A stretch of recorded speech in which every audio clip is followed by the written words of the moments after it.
राधा राधा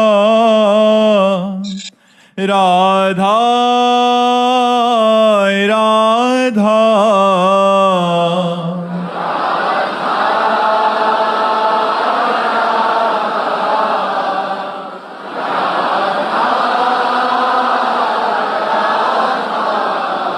हाय राधा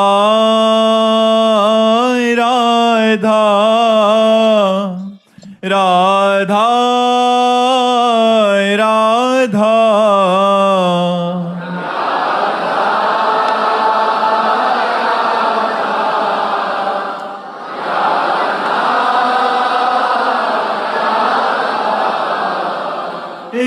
राधा राधा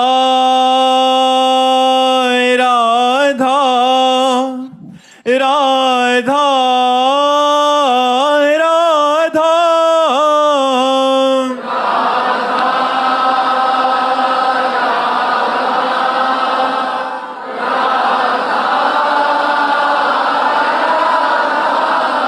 हाय राधा राधा राधा राधा हाय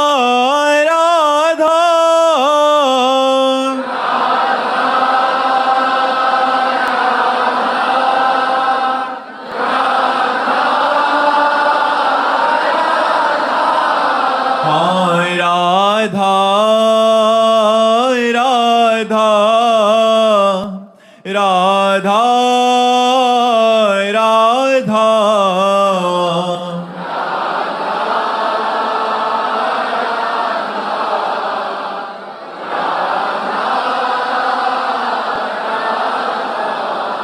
हाय राधा राधा राधा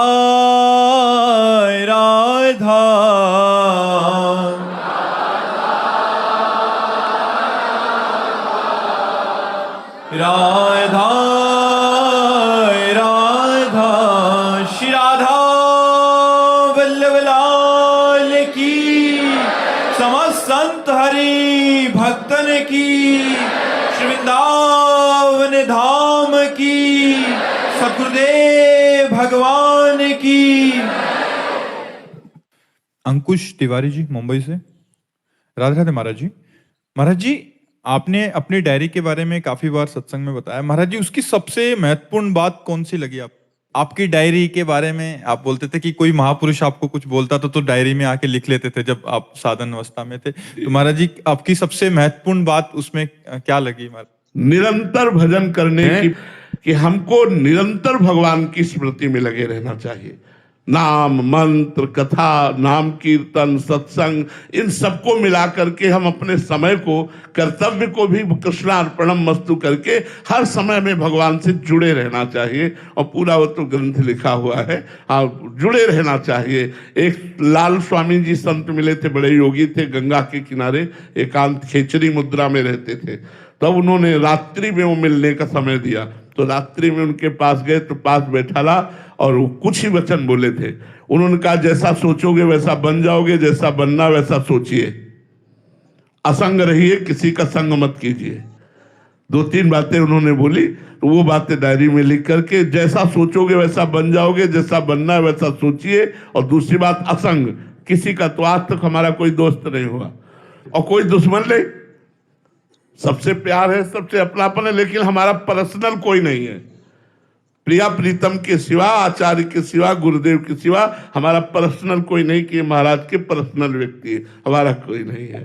तो डायरी की कृपा से ही हमारा जीवन चला है। और डायरी में प्रधानता उड़िया बाबा के वचन और सिद्ध महापुरुषों के वचन। अंशना भार्गव जी दिल्ली से। राधे राधे महाराज जी।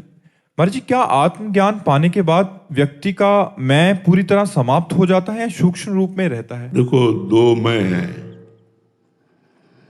एक शुद्ध परमात्मा स्वरूप मैं है जिसे ब्रह्म कहते हैं, और एक अंतःकरण धर्म में मैं है, मन, बुद्धि, चित्त, अहंकार। ये जो अंतःकरण का अहंकार है ये लय हो जाता है, ये पूर्ण रूप से लय हो जाता है। जो शुद्ध मैं है वो आत्मस्वरूप में स्थित जो महापुरुष है वो रहता है। जो अंतःकरण का मैं है वो नष्ट हो जाता है। अंतःकरण के मैं में शरीर को लेकर के अभिमान होता है, देहाभिमान, बुद्धि तक को लेकर के अभिमान होता है, और धन का अभिमान, बल का अभिमान, तपस्या का अभिमान, शरीर की क्रियाओं का अभिमान, ये सब होता है। तो अंतःकरण का जो मलिन अहंकार है वो नष्ट हो जाता है। शुद्ध मैं जो परमात्मा स्वरूप है वो बचता है, उसी का तो बोध होता है। वही शुद्ध स्वरूप जो मैं है वो परब्रह्म, अहम ब्रह्मास्मि, मैं ब्रह्म हूँ, ये अनुभव होता है। उसको अपने स्वरूप का अनुभव होता है, उसे ही आत्मबोध कहते हैं। आत्मज्ञान का मतलब है वेदांत शास्त्रों का प्रवचन कर लेना, वेदांत शास्त्रों के विषय में चर्चा कर लेना, पर बोध का मतलब है स्वरूप का बोध हो जाना। जिसे बोध हो गया वो चलते फिरते, उठते बैठते, खाते पीते, कुछ न करते हुए भी हर समय समाधि में रहता है। क्योंकि जो कर्ता भाव अहंकार था, अहंकार विमूढ़ आत्मा कर्ता हमिति मन्यते, जो कर्ता भाव था, भोक्ता भाव था, वो ज्ञान के द्वारा लय हो गया। अब कर्ता भोक्ता भाव रहित स्वरूप में स्थित, अब प्रकृति की किया प्रकृति में हो रही, गुणानुगुण वर्तनते मनुष्या पार्थ सर्वसा, वो अपने स्वरूप में स्थित रहता है, वो मैं नष्ट नहीं होता। गौरव चौहान जी मध्य प्रदेश से। महाराज जी, उमा राम सुभाई जाना, ताही भजन तजी भावन आना, ये संवाद जासु उर आवे, रघुपति चरण भगति सोई पावे। महाराज जी, इस चौपाई का वास्तविक अर्थ कैसे समझे और इसको जीवन में कैसे उतारें? पहले तो जिसका स्वभाव समझना है उसके प्रभाव को तो समझिए। प्रभाव को समझोगे तब स्वभाव समझ में आएगा। इतना बड़ा महामहिम प्रभु भक्त के चरण दापता है, भक्त की घोड़े की बागडोर पकड़ करके सारथी के पद पर बैठा हुआ है, अपने भक्त की सेवकाई करता है। इतना बड़ा महामहिम प्रभु, तो जो भगवान की लीला कथा सुनकर, भगवान का नाम जप करके और भगवान के प्रभाव को जान गए, फिर उनके स्वभाव को जब देखा तो फिर उमा राम स्वभाव जे जाना, ताई भजन तज भाव नाना।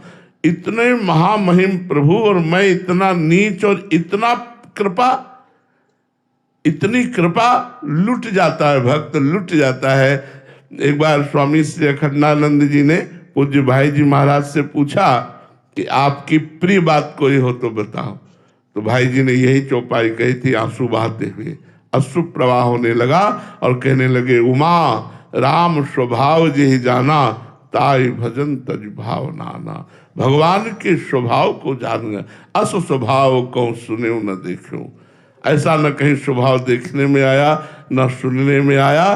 क्या एक बार आप भगवान की शरण में हो गए, आपसे लाखों अपराध बन गए तो भी भगवान आपको त्यागते नहीं।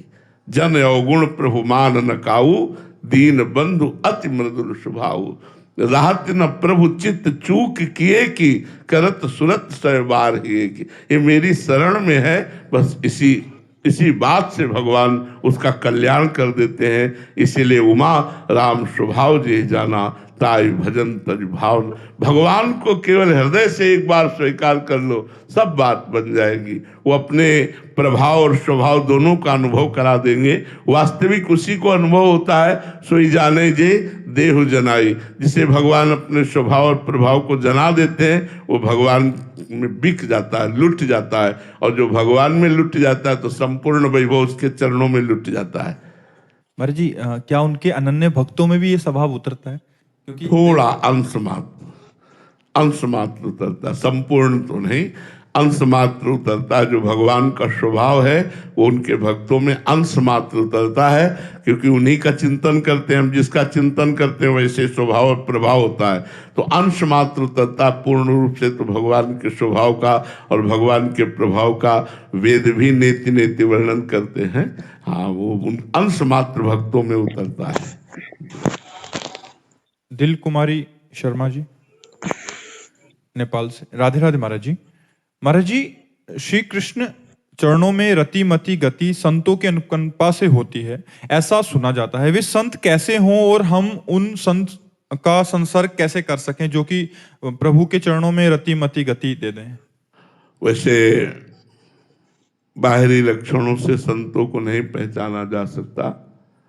बाहरी लक्षण से दंभ पाखंड नाटक भी हो सकता है, पर जो संत है तो हमको ऐसे सेवन करना जैसे मिठाई की दुकान में जाते हैं, हमें जो मिठाई पसंद आई तो हम मिठाई ले लेते हैं, लेकिन हम ये नहीं देखते कि ये मिठाई बेचने वाला मिठाई खाता है कि नहीं खाता, ये हम नहीं देखते, हम मिठाई ले लेते हैं। ऐसे ही जब संत बोलते हैं तो भगवत चरणारविंद से युक्त चित्त करके बोलते हैं। हमको उनके वचनों का पालन करना है, वो चलते हैं कि नहीं ये हमें नहीं देखना। अगर हम ऐसे देखने लगेंगे तो सब संतों में दोष पैदा हो जाएगा और हम परमार्थ लायक ही नहीं रहेंगे। बाहरी लक्षण ये है, एकदम साधारण लक्षण हम आपको बता रहे हैं, जिनके संग से हमारे दोष छूटने लगे,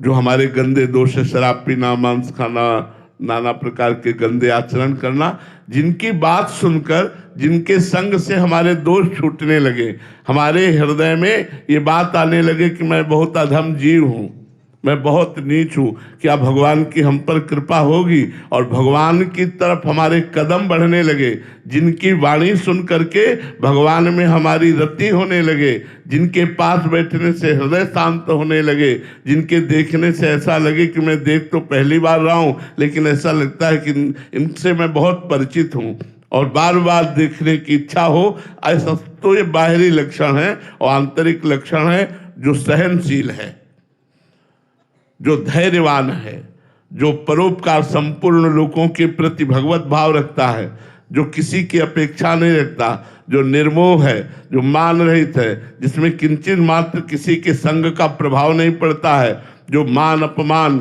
निंदा स्तुति इन सब में समान भाव है, मानापमानस तुल्यो तुल्य निंदात्म संस्तुति, जो इस कोटि का महापुरुष है। पर ये बाहरी लक्षण तो है नहीं, अंदर के हैं, इसलिए इनको पहचानना कठिन है। हम बाहरी भगवत भाव मान लेते हैं।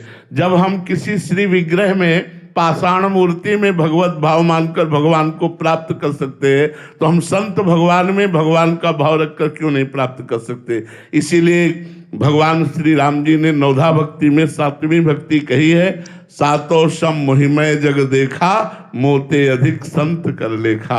यदि हमारे अंदर साधु के प्रति भगवत भाव आ जाए तो हमारी बात बन जाए। सब में भगवान विराजमान है, फिर साधु में तो विराजमान है ही। अगर हम ये खोजने चले कि कोई हमको ऐसा संत मिले जो भगवत प्राप्त हो, तो हमारे पास भगवत प्राप्त होगा तो भी हम नहीं जान पाएंगे, क्योंकि हमारे को भी तो भगवत प्राप्त होना चाहिए, तभी हम जान सकते हैं भगवत प्राप्त है। हमारी प्राकृतिक बुद्धि भगवत प्राप्त महापुरुष को कैसे जान पाएगी। बाहरी लक्षणों से तो नहीं जाना जा सकता कि ये संत हैं कि नहीं। हम अपने भाव से संत मान लेते हैं और हमारे ऊपर कृपा भगवान की होगी। संत पर भाव करने से भगवंत की कृपा से हमारे सारे कार्य बन जाएंगे परमार्थ के। ऐसे हम खोजने चले तो दोष दृष्टि हो जाएगी। संतों की हमने सिद्ध महापुरुषों को भी देखा है, उनके बाहरी व्यवहार एकदम साधारण पुरुष जैसे होते हैं, उनको कोई पहचान नहीं सकता। देखने पर यही लगेगा ये हमसे भी साधारण है और बड़ी उच्च कोटि की स्थिति के महापुरुष है। एक स्वामी अनंग बोधाश्रम स्वामी जी थे, बचपन से महान बैरागी। चित्रकूट में रामलीला हो रही थी, तो जब राम वनवास का प्रसंग चला तो वो बालक ही थे, भाग पड़े घर से, भगवान वनवास को गए, अब मैं आजीवन वनवास में रहूंगा, ऐसा उन्होंने निश्चय किया। और गंगा का किनारा पकड़ा तो एक स्वामी शंकरानंद जी महापुरुष, बड़े सिद्ध महापुरुष थे, वहां उनको संतोष प्राप्त हुआ। उनके चरणों में लौट गए और कहा, स्वामी जी मैं संन्यास लेना चाहता हूं। तो उनका इतनी कम अवस्था में संन्यास, तो उनका गुरुदेव मैं वचन देता हूं कभी संन्यास धर्म के विरुद्ध आचरण नहीं करूंगा। तो सन्यास में दिगंबर किया जाता है, नग्न किया जाता है। बड़ी करुण उस समय स्थिति होती है। हाथ उठा के पूछा जाता है तुम्हारा कौन, तो नारायण के सिवा कोई नहीं।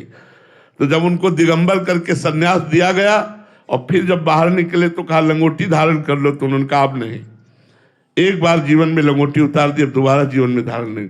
तो गंगा के किनारे पूरा जीवन तपती हुई धूप में, सर्दी में, बरसात में कभी वो छत के नीचे नहीं रहे, ऐसे ही दिगंबर रहते दिगंबर स्वामी। और सिद्ध महापुरुष करपात्री जी साष्टांग दंडवत करके कहते कि अगर चलते फिरते ब्रह्म का दर्शन करना है तो असनी में थे, असनी में स्वामी जी थे, असनी में अनंग बोधाश्रम स्वामी जी के दर्शन करो। तो बाहरी लोग ये जान ही नहीं सकते, बाहरी लक्षणों से संतों को नहीं पहचाना जा सकता।